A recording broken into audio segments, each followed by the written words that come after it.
All right, welcome back to day number 16. Hard to believe we're about halfway through this video series. As from the beginning, we've had 30 ways that you can get started in real estate investing. As I mentioned, we're on day 16 or way 16. Now, if you've followed anything in the national news lately, or maybe even local news, especially for those of you in California, there is a housing supply shortage. We've been really behind the 8 ball for building new properties. Obviously, the population continues to grow. Having an affordable place to live is definitely more difficult nowadays. How homes that are getting built now are bigger and bigger with larger garages and square foot. And for maybe a young couple, a single person, a college student, number of options or very few options available for someone as an affordable, safe place to live. So we're going to talk about a couple of different options, really centered around two. One, you may have heard this if you live in California, because this has been a new program that's been launched, essentially lowering the barrier to build, lessening up the permit process, having a few regulations, and even I think throwing in some tax breaks and tax abatements as well for citizens of California to help with the supply crunch that we've had with housing.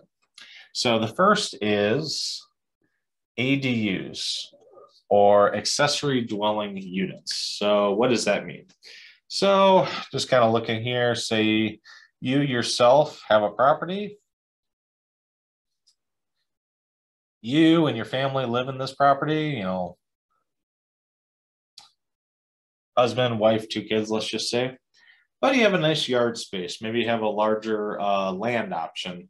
Maybe, you have a parcel and a half, or, just a large backyard, whatever the case may be.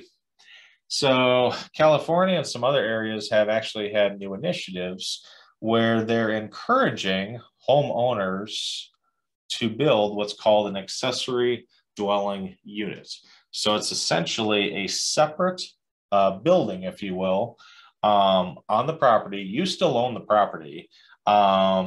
Your property taxes may or may not change a little bit, but it's essentially taking some land that's not being utilized for other purposes.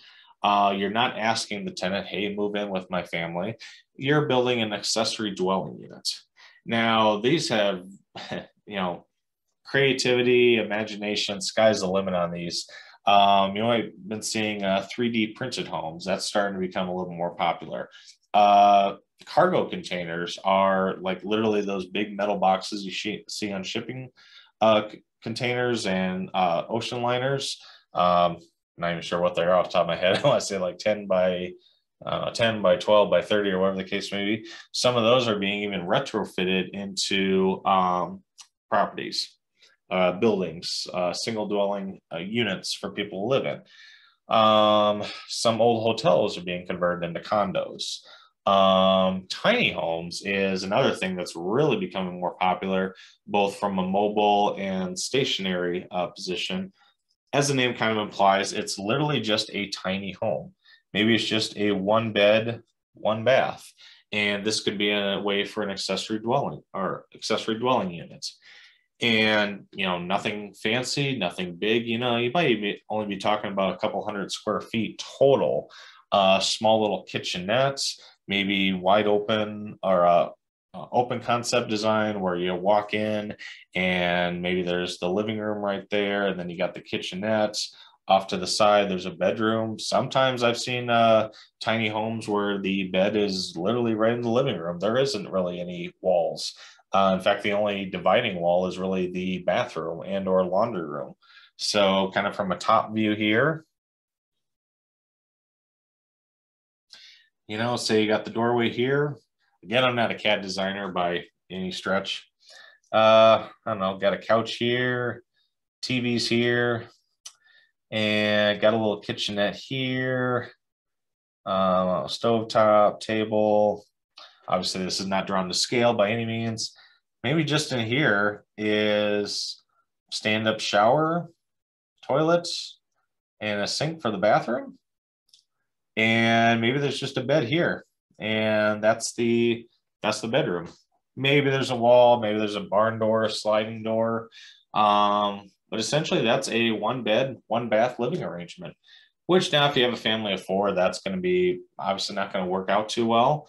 But, you know, if you're a single guy, single gal, college student, maybe you just moved into a new area, starting a new job, dwellings or homes or living arrangements that are entry level and simple footprint are hard to come by, and a lot of places are encouraging building of accessory dwelling units, or essentially a second property.